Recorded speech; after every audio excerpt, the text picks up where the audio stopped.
Hello mga boss. Ang gagawin natin ngayon ay isang CRT TV na ang brand Samsung. Ayan. Bale, ang problema nitong TV mga boss, so i-try ko na lang para makita nyo. So hindi naman ganun kahirap yung problema nitong TV na to. Simple lang naman. Pero naisipan ko nang gawan ng video para kahit paano sa mga newbie, sa mga gumagawa pa ng CRT TV. Ayan, try natin.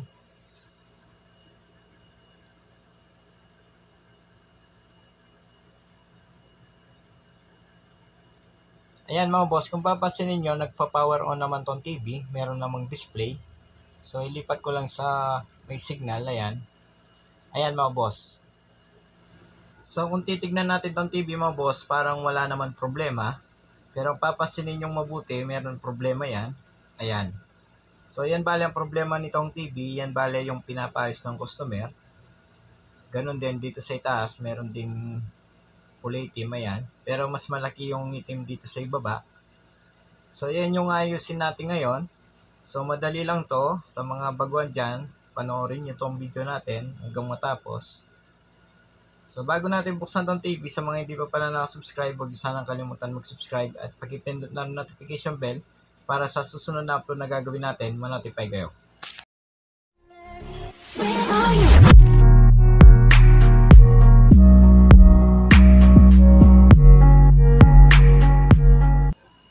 So ayan, bale buksan ko lang muna tong TV. So nakita nyo, ang problema nitong TV mga boss, madali lang. Meron lang tong itim dito sa ibaba, ganun din dito sa itaas. Pero kung napansin nyo, mas malaki yung itim dito sa ibaba nitong TV. So sa mga ganitong issue, sa mga CRT TV, lalo na yung ganitong brand na Samsung, na Korean mga boss. So wala naman tayong papalitan na pyesa dito. So meron lang tayong gagalawin hanggang sa mapaugay na natin tong TV. So, subukan natin dito mga boss. Ayan, kung titignan nyo, bale nabuksan ko na tong TV. Ayan, kung titignan nyo, bale nailabas na natin tong kanyang mainboard. So, ulitin natin, bale ang problema nitong TV mga boss, napansin nyo naman, meron tong kulay itim dito sa ibaba, ganun din dito sa itaas. Kung isipin natin, ang problema nitong TV mga boss, nandito sa kanyang vertical section. So, tama naman sa vertical section yung problema nito. Pero ganun pa man, so wala tayong gagalawin dito sa kanyang vertical section. Bale, yan yung kanyang vertical section. Ayan, yan yung kanyang IC. So, kung titignan natin pala tong number nitong kanyang IC na vertical IC, bale, ang number nito ay KA2131. So, yan bale ang ginamit na IC dito sa vertical na brand Samsung.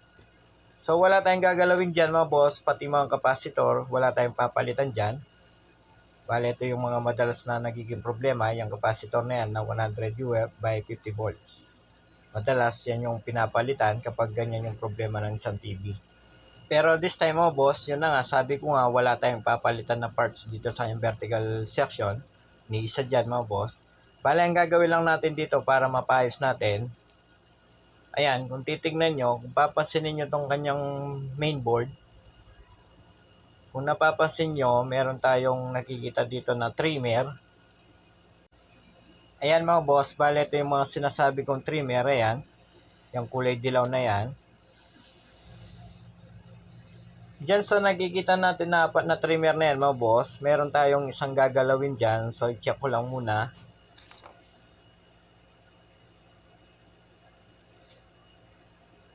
So, tignan ko lang muna mga boss. Ayan, so ito na nga.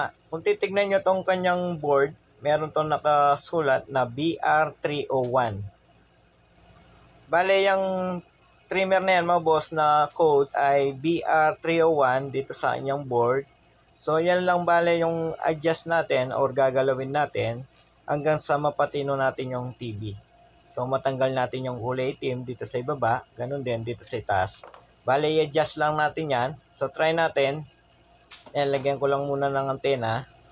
So, dyan na muna natin i-try mga boss. Tignan natin kung mawawala yung kulay itim dito sa ibaba nitong TV. Ganon din dito sa itaas. So, wala na muna tayong gagalawin dito sa kanyang vertical section. Yan na muna yung gagalawin natin, yung trimmer na yan. So, ayan, try natin. Saksak ko lang. So pagdating pala dito, kailangan naka-on tong TV habang ina-adjust natin yung trimmer para makita natin mo, boss. Ayan. So ganun pa rin, nandyan pa rin yung kulay itim. Ayan. Kaya habang naka-on tong TV mo, boss, try natin i-adjust yung trimmer. So sa mga beginners dyan, ingat lang kasi naka-on tong TV. Gamit lang tayo palang flat screw pang adjust. So ulitin ko sa mga beginners dyan, ingat, doble ingat. Kasi naka-on tong TV mo, boss. Ayan, nakapesto na itong ating pang-adjust. Ikot na lang natin. So tignan natin dito sa display habang iniikot natin yung trimmer. Ayan mga boss, tingnan natin.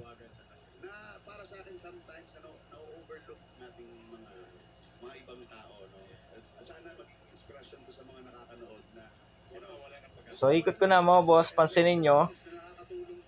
Ayan.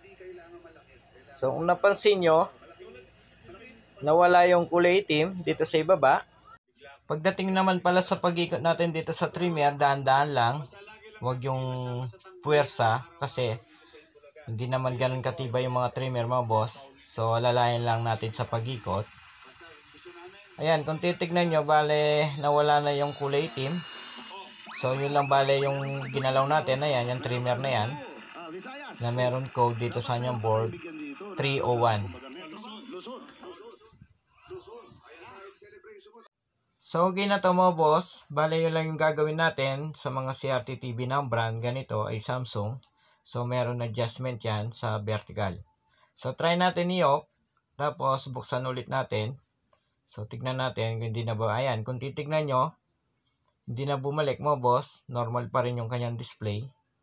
So okay na to mga boss. Hanggang dito na lang tong ating video. Sana sa mga beginners dyan kahit papano meron pa rin kayo natutunan dito sa ating video pagdating sa mga CRT TV. Sa mga bago naman dito sa ating channel, huwag sanang kalimutan mag-subscribe at pag-ipindot na rin notification bell para sa susunod na upload na gagawin natin, ma-notify kayo. Hanggang dito na lang, maraming salamat.